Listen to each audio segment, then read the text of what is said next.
Welcome to BANO IAS. Today we will look at this news.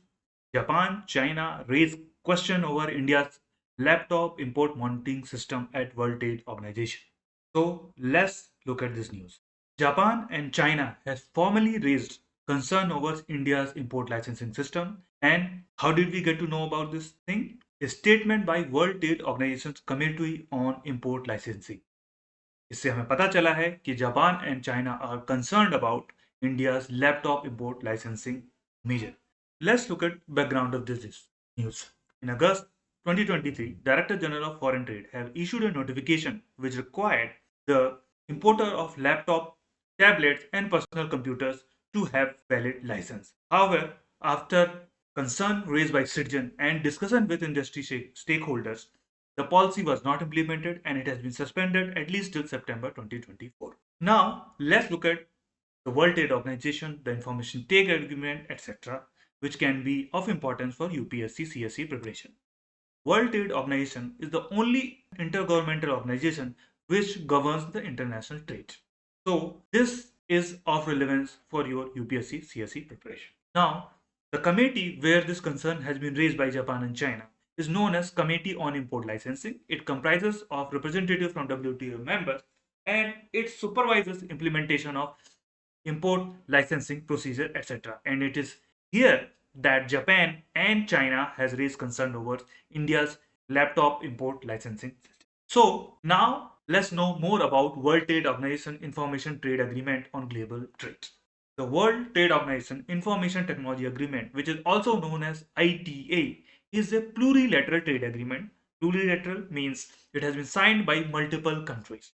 It promotes trade in information technology product. It covers a lot of products like laptop, computer, software, and semiconductor, etc. This agreement had a wide-ranging impact on global trade. For example, this has led to elimination of tariff, which has led to surge in global trade, innovation, and economic growth. Now, let's look at all these impacts one by one. Global trade.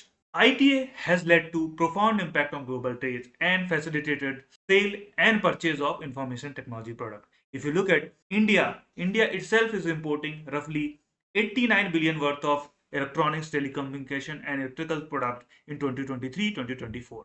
And over half of these come from China and Hong Kong. Therefore, you can see how it has facilitated global trade between India and China. Second, this trade has led to development of industry and economic growth in various countries. For example, this has benefited China in development of electronics manufacturing. As you can see that most of our mobile phones are currently imported from China. Similarly, our laptops are also imported from China. However, it's not that it has not benefited India. India's IT and ITS industry has definitely benefited from easier access to these electronics equipment.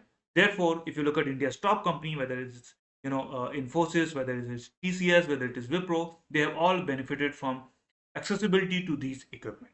Third, these access to these equipment through global trades has also facilitated innovation. As you can see that India currently has roughly 100 plus startup, and we cannot imagine of these startup without accessibility to the equipment which has been facilitated by information trade agreement. Having looked at these benefit, now look at the challenges which this agreement is posing to the global trade and various countries.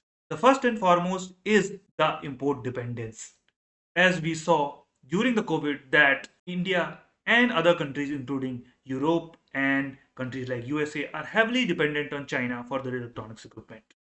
And there has been concern raised by this import dependence. Second, if you look at, there is always a risk of weaponizing supply chain. So in case of warfare, the countries which supply these equipment can hold the other countries at the ransom by not supplying this equipment, which is a risk and countries are recognizing today. Therefore, you see the shift to China plus one, where countries are moving their manufacturing facilities to near other countries. And you can, you must have also heard about the news of friendshoring, where the countries want to import from the from other countries which they have good relationship.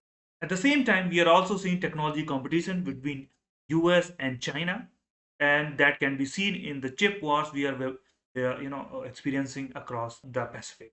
Third, while this agreement had facilitated trade and growth in some countries, it has also led to loss of jobs in countries like India. For example, India's manufacturing has not been able to do well, and therefore there has been jobless growth because a lot of people who could be employed in this manufacturing are jobless, and the jobs has been created in other countries like China. So what do you think about this agreement? Do you think it's time to reform this agreement to make it a level playing field for different countries? Please let me know in the comment section. Thank you.